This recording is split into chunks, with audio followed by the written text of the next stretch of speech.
6장 12절에서 14절입니다.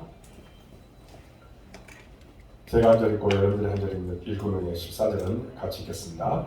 그러므로 너희는 죄가 너희 죽을 몸을 지배하지 못하게 하여 몸의 사욕에 순종하지 말고 너희 자체를 우리의 몸으로 죄에 매지 말고 오직 너희 자신을 죽은 자 가운데서 다시 살아난 자 같이 하나님께 드리며 너희의 죄를 의인으로 하나님께 드리라. 14절을 함께 읽겠습니다. 죄가 너희를 주장하지 못하느니 이는 너희가 법 아래에 있지 아니하고 은혜 아래에 있습니다. 아멘. 수요기도에 참여한 여러분들을 사랑하고 축복합니다. 먼저 여러분들에게 광고를 먼저 드리겠습니다. 금요일 오후 3시에 성금요일 예배가 있습니다. 근데 주보에는 없는데 금요일 날 오후 3시에 성금요일 예배 영상을 여러분들에게 보내드리겠습니다. 그러니까 제작한 것을 여러분들이 보내드릴 테니까 또 참여해 주시고 또 우리가 거룩하게 이 시간을 보낼 수 있길 바랍니다. 오늘 우리가 말씀을 나누고자 하는 제목은 성화를 위하여 라는 내용으로 말씀을 나누고자 합니다. 오늘 본문은 그러므로라는 말로 시작이 됩니다. 그러므로 이 말씀은 지난 수요일 날 살펴본 1절에서 11절 말씀을 함축하고 있는 말입니다. 지난번에 우리는 무엇을 이야기했습니까? 이제 탕자가 아버지의 품에 돌아온 후에 그가 엉뚱한 생각을 하면 안 된다고 했죠. 기억나십니까?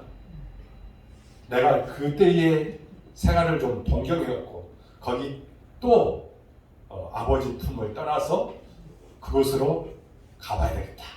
그렇게 생각하면 안 된다고, 절대로 안 된다고 했습니다. 절대로 안 된다고 했어요. 그러니까 또다시 방탕한 생활을 하면 안 된다 말씀했습니다. 이제 우리는 세례를 받음으로 예수와 완전히 연합된 생명이 되었다고 말씀했습니다. 그러면서 연합이라고 하는 것을 제가 여러분들에게 말씀드렸습니다. 연합이 무슨 뜻이냐? 첫 번째는 united, 그러니까 융해되어 분리되지 않는 삶 결합을 말합니다. 그러니까 융해되어서 분리되지 않은 결합, 이것을 말하고 있는데, 그러니까 설탕이 물에 어떻게 돼요? 녹아나지 않습니까? 그러면 어떻게 돼요? 설탕이면 그것은 완전히 융해되어 버렸잖아요. 그렇습니까? 안 그렇습니까? 그러니까 설탕이 물에 들어가면 설탕이 녹아서 물에 용해되는 것처럼 우리가 주님과 연합되면 어떻게 되냐? 우리 안에 주님이, 또 주님 안에 우리가 융해되어 버린다는 것입니다. 이것이 바로 세례의 의미다, 이렇게 얘기하겠습니다. 또 연합에는 어떤 뜻이 있냐? 접붙이다라고 하는 뜻이 있다고 했습니다. 접붙이다. 제가 여러분들에게 예수님을 이야기하면서 예수님을 뭐에 비유했어요? 포도나무에, 우리는 가지입니다. 그러면 포도나무에 우리가 접붙임을 받아야 된다, 이렇게 말씀을 드렸습니다. 그러면 어떻게 돼요? 우리가 그 안에서 이제 예수님께 붙어서 물과 영향만 받는다면 우리를 통해서 신앙의 열매가 맺혀진다 말씀하고 있다는 겁니다. 그러니까 우리는 마땅히 가주로서 포도나무에 언제나 붙어 있어야 합니다. 예수님께 붙어 있는 삶을 살아가는 거예요. 그것이 바로 연합된 삶입니다. 자, 이 내용이 그러므로라는 말에 함축되어 있다고 했습니다. 바울은 우리가 예수님과 연합된 관계임을 말하고는 이제 하나님의 자녀로서 우리가 어떤 삶을 살아야 되느냐, 따라하겠습니다. 성화의 삶, 성화의 삶, 성화의 삶을 살아가라는 겁니다. 여러분은 성화를 위하여 어떤 노력을 하고 계십니까? 여기서 성화가 부르는 거예요. 성화. 변화되어서 어떻게? 거룩한 모습으로 완전히 새롭게 되는 것을 성화라고 얘기합니다. 그러면 여러분들 성화를 위해서 어떤 노력을 하고 계십니까? 사실 지금 신앙생활하는 사람들의 대부분이 어떠느냐? 이렇게 생활하는 사람들이 별로 많지 않다는 겁니다. 노력을 하지 않습니다. 그저 내가 칭의, 의롭다함을 받는 여기에서 그친다고 이야기하고 있다는 겁니다. 많은 사람들이 어떻게 하느냐? 그저 예수님을 믿고 칭의 받은 후에 하나님의 자녀로 거룩하게 살려고 또 성화를 위해서 노력해야 되는데 나는 예수님을 믿는다. 그리고 나는 교회에 다녀. 나는 직분을 가지고 있어. 여기로만 그친다는 겁니다. 이 단계에서 멈춰버리는 사람들이 많이 있습니다. 그러니 성도인데 성화의 모습이 보이지 않습니다. 중직자인데 성화의 모습이 없고 심지어는 목사라고 이야기를 하는데 성화의 모습이 그 안에 없습니다. 적절한 얘기가 될지 모르지만 여러분 요즘 농촌을 가보면 어떤 땅이 많아요? 노는 땅이 많습니다. 그래서 무엇인가 열매를 맺어야 되는데 어떤 땅은 농사를 짓지 않아서 잡초만 가득합니다. 분명 주인이 있는 땅입니다. 옛날에는 옥토였어요. 그런데 지금은 어떻게 해요? 농사를 짓지 않으니까 거기에 풀만 많이 나오고 관리하지 않으니까 좋은 옥토가 이제는 나쁜 땅이 되고 말았다는 겁니다. 여러분 신앙생활도 마찬가지입니다. 나 대신 예수님이 십자가에 돌아가심으로 나를 죄의 종에서 이제 어떻게 하나님의 자녀로 만들어 주셨습니다. 그러면 내가 신앙 관리를 잘해야죠. 그래야 되는데 그렇게 하지 않으니까 구원받기 전의 모습과 구원받은 이후의 삶이 똑같다는 거예요. 그러니 그것을 보시고 예수님이 얼마나 가슴 아프겠습니까? 여러분 어떤 분이 이런 말을 했습니다. 공감이 가는 말입니다. 직분을 받았다고 직분자냐? 그때부터 그 직분에 합당한 자가 되려고 노력하는 것이 직분자다. 여러분 저는요 2002년도에 2002년 4월에 목사 안수를 받았습니다. 목사 안수를 받고 그리고 나서 목사 안수를 받았으니 당연히 목사입니다. 하지만 그때부터 지금까지 저는 진짜 하나님이 바라시는 목사, 교회에서 요구하는 목사가 되려고 노력하고 있습니다. 그래서 저는 어떻게 하면 바른 목사가 될 것인가? 또 기도하고 고민도 하고 관련된 책도 보면서 이를 위해서 노력을 합니다. 최근 서울 100주년 기념 교회를 사임을 하고 이제 낙향한 이재철 목사님이 있습니다. 이분이 쓴 책이 있어요. 그 책이 뭐냐? 목사 그리고 목사직이라는 책을 썼습니다. 목차만 제가 소개해 드리도록 하겠습니다. 나는 지금 왜 목사로 살고 있는가? 나는 출애굽기에 등장하는 두 목회자 가운데 어떤 유형인가? 하나님을 바라본 모세형 그리고 백성의 요구대로 이제 금송아지를 만드는 아론형 그 중에 어떤 형을 가지고 살아가느냐? 나는 목사인가? 목사이기 전에 전도인입니까? 나는 얼마나 자발적으로 고독한가? 이 말의 뜻은 뭐예요? 골방에 들어가서 그만큼 기도하라는 뜻입니다. 나는 얼마나 인간을 알고 있는가?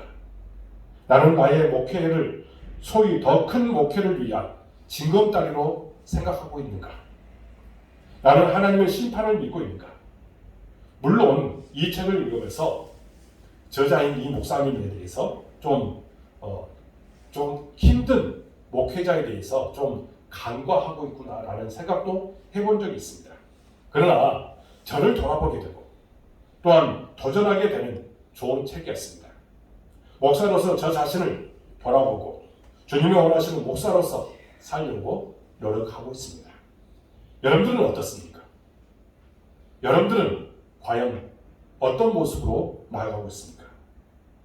여기에 장로님은 없지만 장로님들은 주님이 원하시는 장로님이 되기 위해서 노력을 해야 되고, 안수 집사님이 없지만 안수 집사님들은 어떻게 합니까? 안수 집사님으로서 노력을 해야 합니다.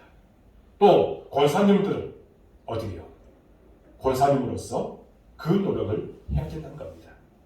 어떤 노력을 해야 돼요? 그 직분에 맞게 열심을 당해서 그 안에서 복되게 살아가기 위해서, 또 직분에 맡겨서 준 그 사명에 따라서 열매 맺기 위해서 노력을 하라는 겁니다. 이것은 비단 여러분 제 노력을 여기에서 좀 생각을 해보면서 이런 말을 하고 있다는 겁니다. 한국교회는 직분자들이 직분을 받기 전에 교육하는 것 외에 직분 후에 이런 직분자를 대상으로 교육이 좀 없는 것이 안타깝습니다. 저도 우리 교회에 이제 직분자들을 위해서 교육을 해야 되는데 올해는 그냥 코로나 때문에 홀라당 넘어가고 있습니다. 그것들이 좀 안타까울 뿐입니다. 재교육이 있어야 되는데 재교육이 없습니다. 그러다 보니까 우리 자신을 돌아볼 시간이 없습니다. 진정 교회를 위해서 내가 하나님으로부터 부름을 받았는데 그만큼 하고 있는지 안타까울 뿐입니다.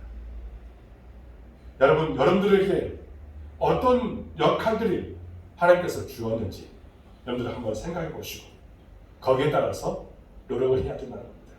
그런데 그런 노력을 하지 않으니 지금 우리가 경험하고 있는 대로 사회적 손가락질을 당하고, 그리고 많은 사람들이, 특별히 요즘에 많은 종교 지도자들이 어떤 상황입니까? 손가락질을 당하는 그런 형국에 이르게 되었습니다. 어떤 목사님은 또 이런 것을 이야기해가지고 또 좀 말을 좀 조심해야 되는데, 어떤 목사님이 또 아까 인터넷에서 봤더니 백신을 맞으면 뭐 어떻게 된다느니, 백신을 맞으면 몸이 마비가 된다느니 이런 말을 하니, 그러니 많은 사람들이 무슨 말을 하겠습니까? 이런 말을 좀 조심해야 되는데 좀 안타까울 뿐입니다. 오늘 본문은 저를 포함한 교역자, 항존지, 그리고 모든 성도에게 주시는 말씀이라고 할 수 있습니다. 칭의받은 성도는 성화를 위해서 이런 삶을 살아라 라고 권면하고 있다는 겁니다. 본문을 읽어보면 아시겠지만 본문에는 하지 말라라고 하는 소극적인 면과 그리고 하라는 적극적인 면을 이야기하고 있습니다. 이런 패턴은 십계명과 모세 오경에서 또 예수님의 가르침에서도 나타나는데, 바울도 이런 패턴을 통해서 우리에게 분명히 말씀하고 있다는 겁니다. 첫 번째, 성화를 위하여 하지 말아야 될 그것을 이야기합니다. 하지 말아야 할 것이 과연 무엇인지 이야기하는데요. 12절부터 13절 상반절까지를 읽어보면 이렇게 말합니다. 우리 13절 상반절까지. 자, 어디까지 읽냐면요. 죄에게 내주지 말고, 여기까지 읽겠습니다.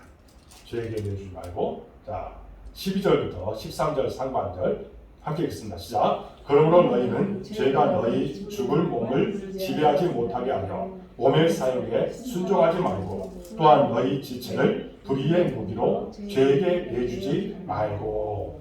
아멘.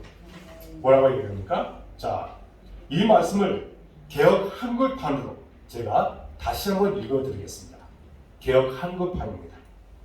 이해하기가 더 쉬울 것입니다. 그러므로 너희는 죄로 너희 죽을 몸에 왕노릇하지 못하게 하여 몸의 사욕을 순종치 말고 또한 너희 지체를 불의의 병기로 죄에게 드리지 말고. 여러분, 요약하면 어떤 말이냐면 하나님의 자녀가 죄의 지배를 받지 말라는 겁니다. 우리 하나님의 자녀들이 죄의 지배를 받으면 안 된다는 거예요. 또 하나님의 자녀가 죄가 사용하는 도구가 되어서는 안 된다는 겁니다.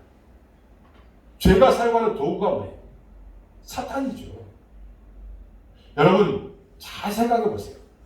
예수님이 십자가에 돌아가심으로 죄와 사탄에 대해서 승리하심을 통해서 우리를 구원해 주셨습니다. 그 예수님께서 죄와 사탄을 이기셨어요. 문제는 예수님에게 패배한 죄와 사탄이 완전히 세상에서 사라지지 않았던 겁니다. 아직도 죄와 사탄의 세력이 세상에는 존재합니다. 여기에 얽매여서 사는 사람들이 있다는 거예요. 심지어는 그들의 세력에 꼼짝 못하고 당하는 사람도 있습니다. 지금 바울이 말하는 것이 바로 이런 점입니다. 우리가 죄에서 구원받아 하나님의 자녀가 되었지만 우리는 끊임없이 죄의 세력이 우리를 지배하지 못하도록 하라는 겁니다.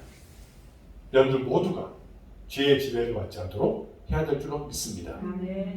어떤 분이 이제 이 내용에 대해서 책을 썼는데요. 다시 죄에 매이지 않는 방법에 대해서 이야기했습니다. 여러분, 다시 우리가 죄에 매이지 않아야 되잖아요.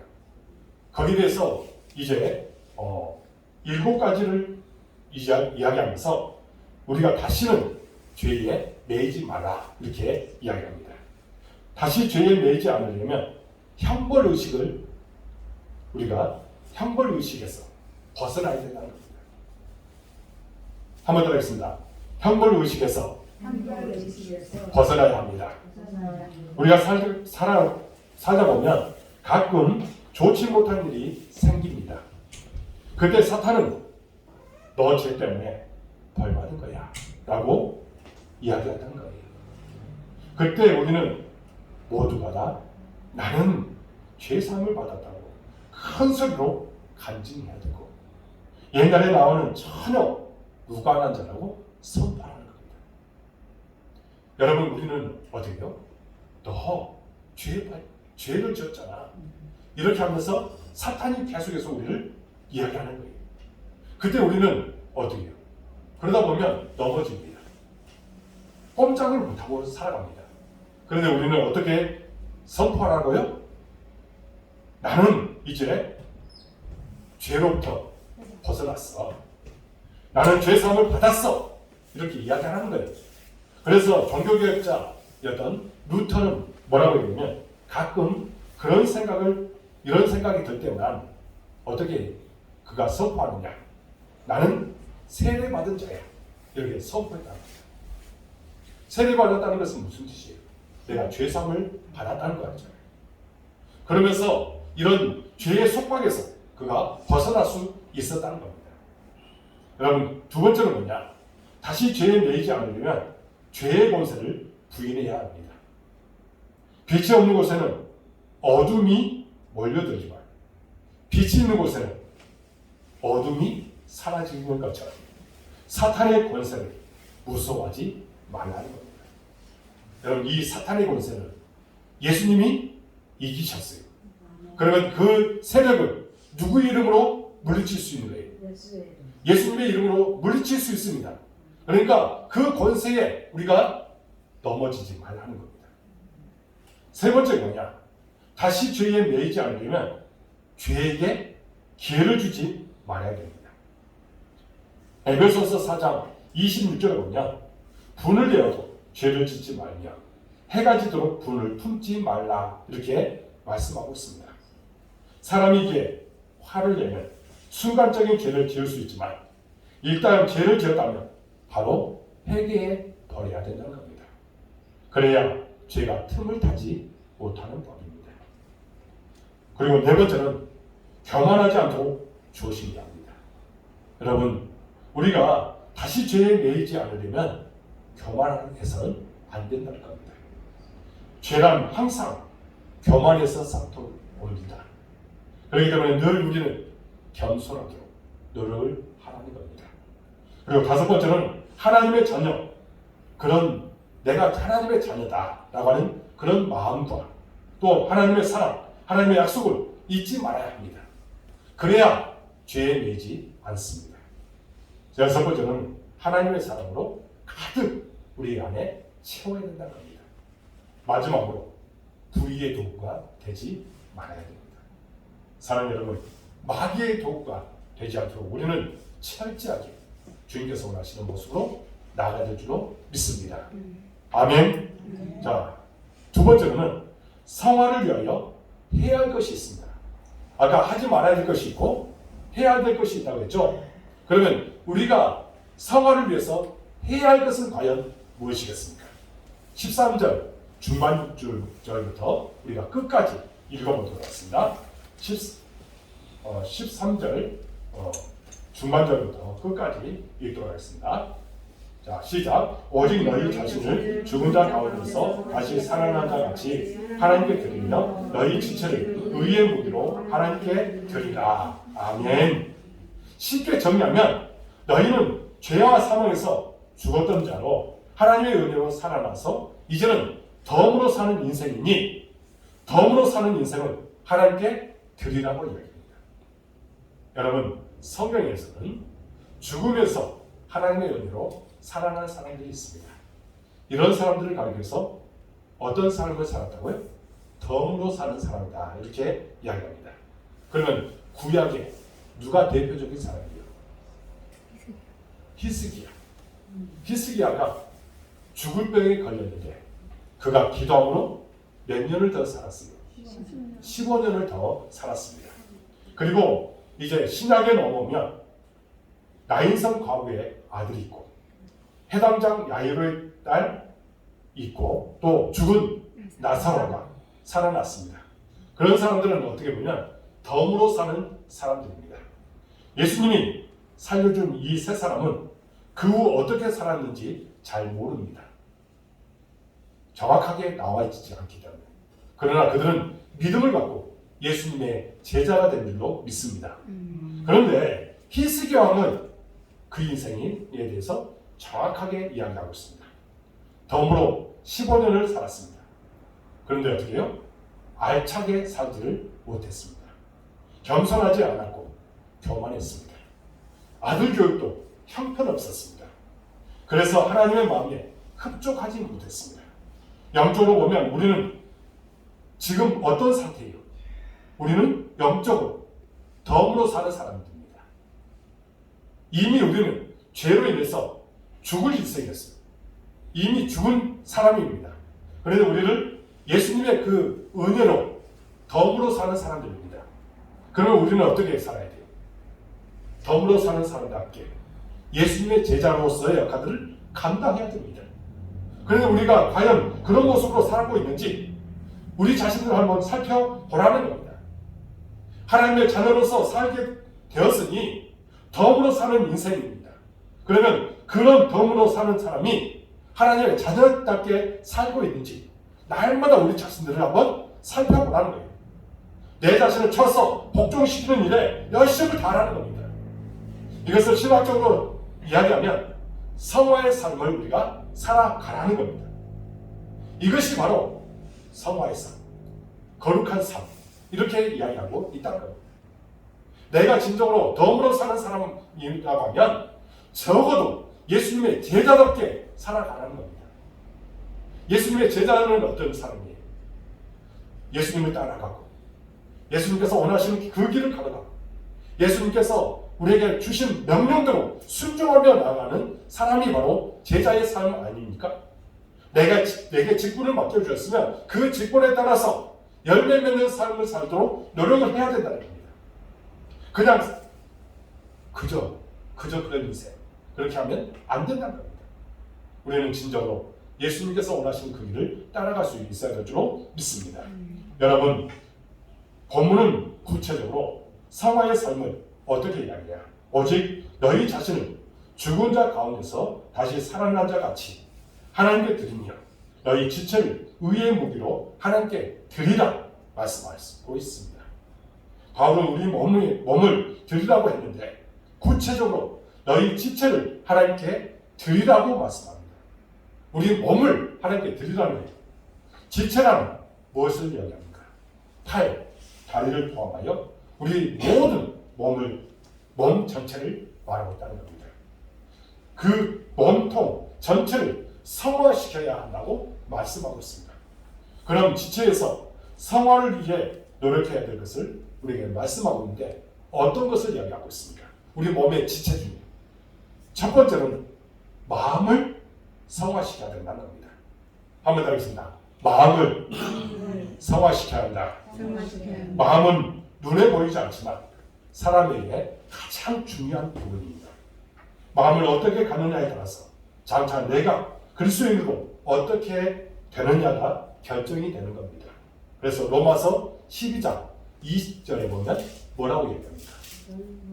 너희는 이 세대를 본받지 말고 오직 마음으로 새롭게 함으로 받아. 마음을 새롭게 함으로 받아.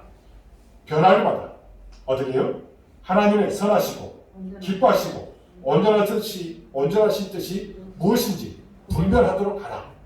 이렇게 말씀하고 있습니다. 그러니까 우리 마음을 새롭게 하라는 거예요. 새롭게 마음을 변화시키라는 겁니다. 사람은 이 마음, 모든 행동은 마음에서 출발하는 것입니다.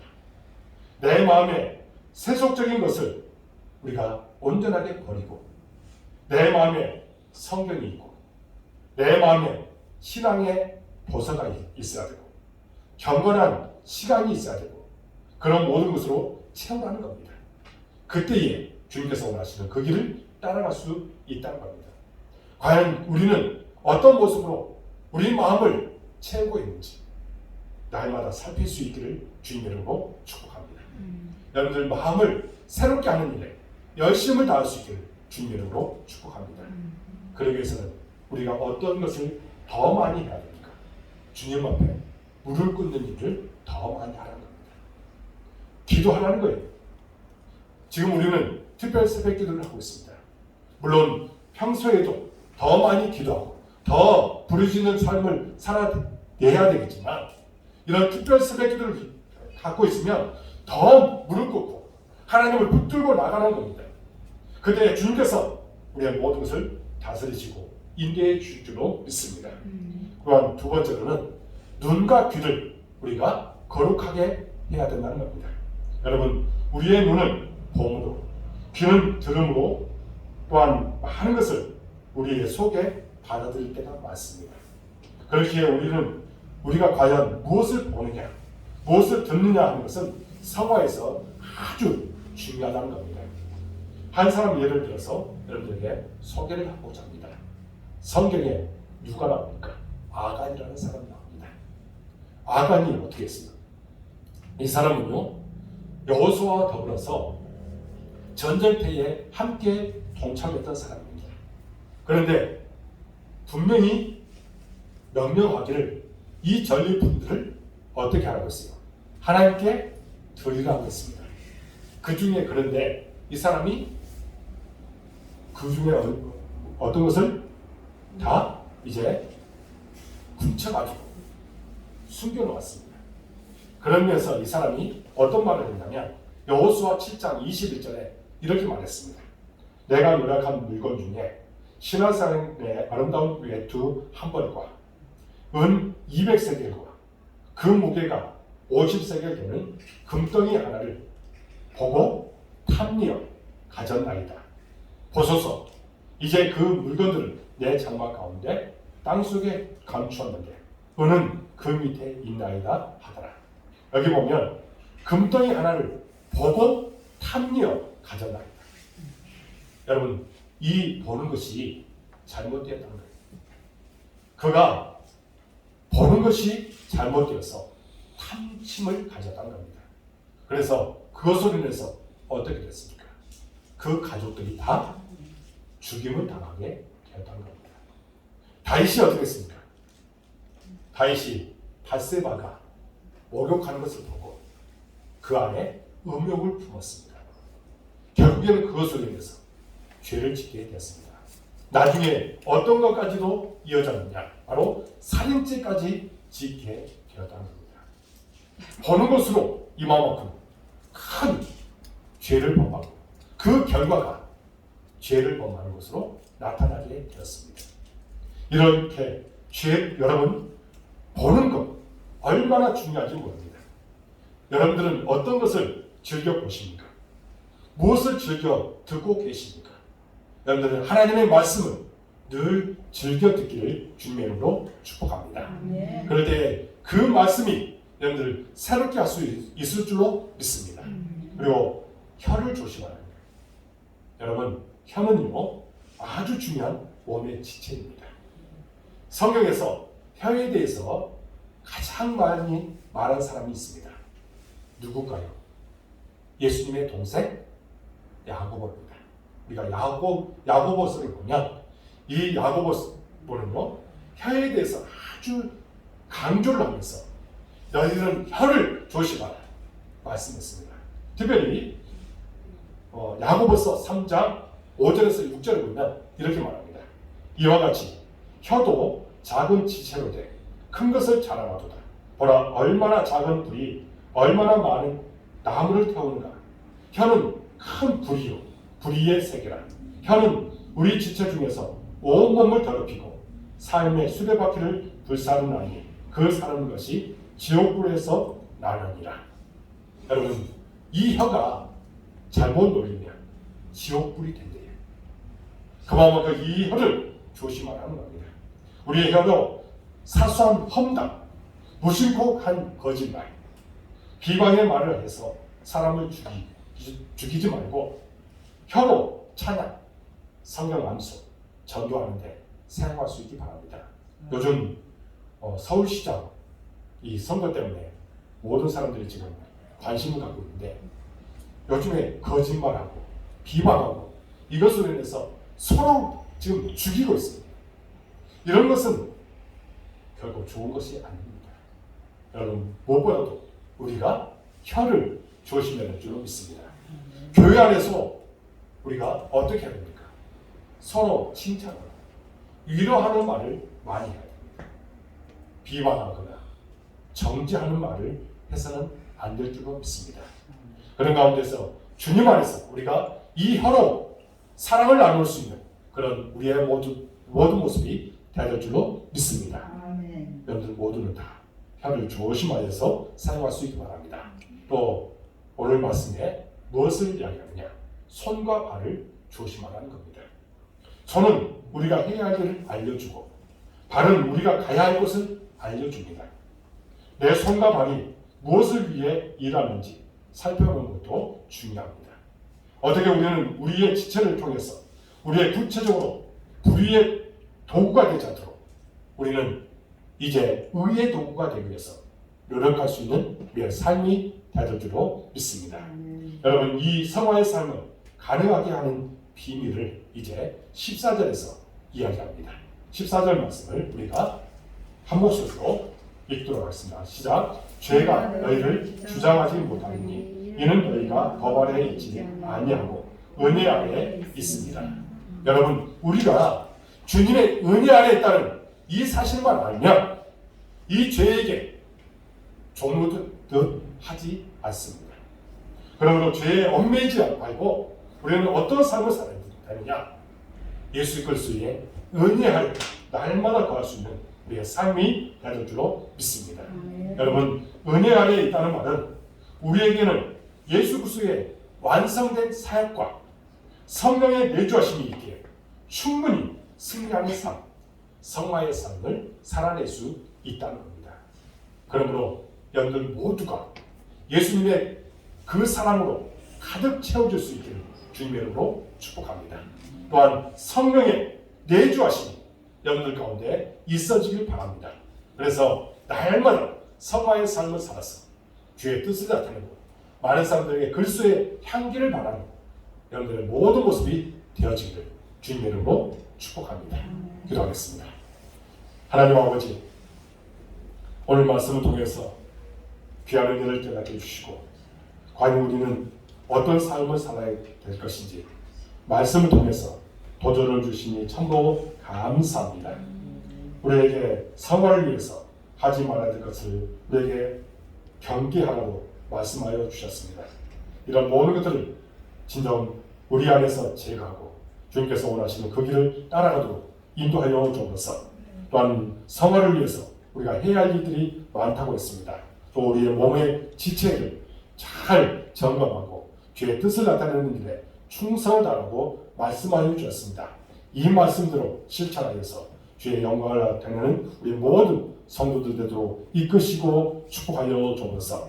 우리 마음에 기쁨이 넘치고 감사가 넘치고 정말 예수 그리스도의 사랑이 풍성하게 임하게 하여 주옵소서. 그래서 진정 예수 그리스도의 사역자의 역할을 감당토록 도와주시고 제자로서의 역할을 감당하여 열매 맺는 삶을 사도록 이끄시고 축복하여 주옵소서. 하나님 우리 복댕이를 사랑해 주시고 여기까지 도와주시니 참으로 감사합니다. 우리 교회가 지향하고 바라는 소원이 있습니다. 이 모든 것들을 이루도록 하나님께서 모든 것을 채워 주옵소서. 특별히 아버지 하나님 부흥하는 교회가 되기를 원합니다. 사람을 붙여 주옵소서. 동역자를 보내 주옵소서. 주의 뜻이 나타나도록 인도하여 주옵소서. 아버지 하나님 마귀 사탄 일절 틈타지 않도록 도와 주옵소서. 성령께서 날마다 함께하는 교회가 되기를 원하오니 함께하여 주옵소서. 모이기를 힘쓰는 교회가 되기를 원하오니 역사해 주옵소서. 또한 우리 모든 성도들 어느 곳에 있든지 함께해 주옵소서. 복을 내려 주옵소서. 진정 형통의 은혜를 주시옵소서.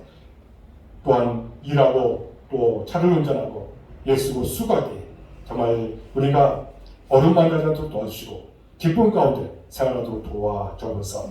하나님 사업에 직장에 가정에 하나님께서 놀라운 복으로 함께해 주셔서 행복의 정상에서 살아도록 인도하여 주옵소서. 100배의 축복을 주님께서 허락하여 주실 줄로 믿습니다. 하나님 이 시간 동안 연약한 우리 성도들을 위해서 기도합니다. 불쌍해 주시고 찾아가서 안수해 주시고 놀라운 기적을 보여 주옵소서. 하나님 그들이 깨끗하게 나음을 얻고 하나님의 사랑으로 온전케 되도록 도와 주옵소서. 아버지 하나님 우리 박병호 성도님 미나자매 김영원 집사님 우리 이영경 원사님 이민숙 집사님 주님께서 붙잡아 주옵소서. 능하신 손으로 만져 주옵소서. 치유의 방선을 붙여 주시옵소서. 하나님 놀랍게 역사해 주신 하나님을 경험하고 그런 하나님을 자랑하며 살아가도록 이끌어 주시옵소서. 아버지 하나님 우리 교회 학생들 중에서 사랑해 주시고 그들의 비전을 품고 나가기에 하나님 지혜와 명철함을 허락해 주시고 반드시 하나님의 사람으로 정말 주의 뜻을 나타내도록 인도하여 주옵소서. 하나님 날마다 그들의 모든 삶을 다스려 줄 줄로 믿습니다. 또 취업을 위해서 학업을 위해서 예수로 수고하게 아름다운 열매를 도와 주옵소서. 날마다 하나님께서 그들의 앞길을 책임지실 줄로 믿습니다. 특별히 아버지 하나님 머리가 될지어도 꼬리가 되지 않도록 도우시고 함께하여 주옵소서. 우리는 그들을 위해서 중보하며 기도하오니 하나님 들으시고 응답하여 주옵소서. 하나님 코로나19 속히 종식되기를 원합니다. 이것으로 인해서 지금 많은 것이 무너진 상태입니다. 계속해서 이제 단계가 2단계에서 풀려지지 않고 있는 그런 상태고 또 5인 이상 모이지 못하는 그런 상태에 있습니다. 교회적으로도 여러 가지 어려움이 있습니다. 하나님 이 모든 것들이 다시 풀려지도록 하나님께서 이끄시고 역사해 주옵소서.